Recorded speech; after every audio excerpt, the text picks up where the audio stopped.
It was here in Maiduguri, the capital of Borno State, that it all began. As long ago as 2001, a charismatic cleric named Muhammad Yusuf started preaching a strict interpretation of Islam. Leading a group of young loyalists, they called themselves Jama'at Ahl Sunnah lid-Da'wa wal-Jihad, or people committed to the teachings of the Prophet and Holy War.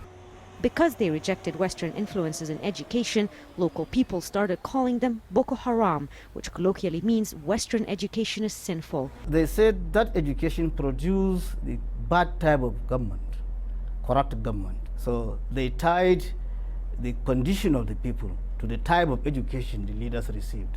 By 2009, the rebellion had developed into all-out confrontation with the state. Sparked by a traffic incident, days of fighting between the police and Boko Haram members left hundreds killed, including their leader Muhammad Yusuf, who's said to have been extrajudicially executed.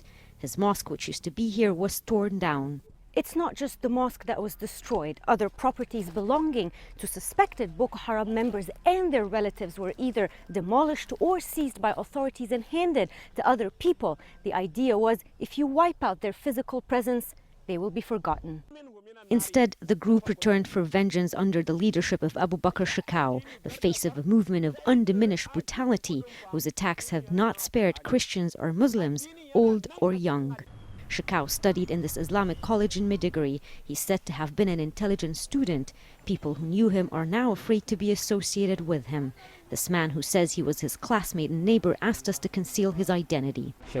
Sometimes when teachers were away, he would take the lead, but generally he was an introvert. He was also temperamental. Borno State officials say they tried to reach out to the group in 2011. Dr. Bulama Gubio of the Borno Elders Forum says a negotiated settlement would have been possible at that time. He says the group made these demands: the arrest and prosecution of those who killed their leaders, compensation for the families of dead Boko Haram fighters, and rebuilding their schools and mosques. The federal government, Gubio says, did not take the talks seriously because they were not led by Shekau himself. Today, civilian fighters who've been engaged in battling Boko Haram alongside the military say the group is well armed. Its recent use of suicide bombers suggests tactical help from more sophisticated regional groups, they say.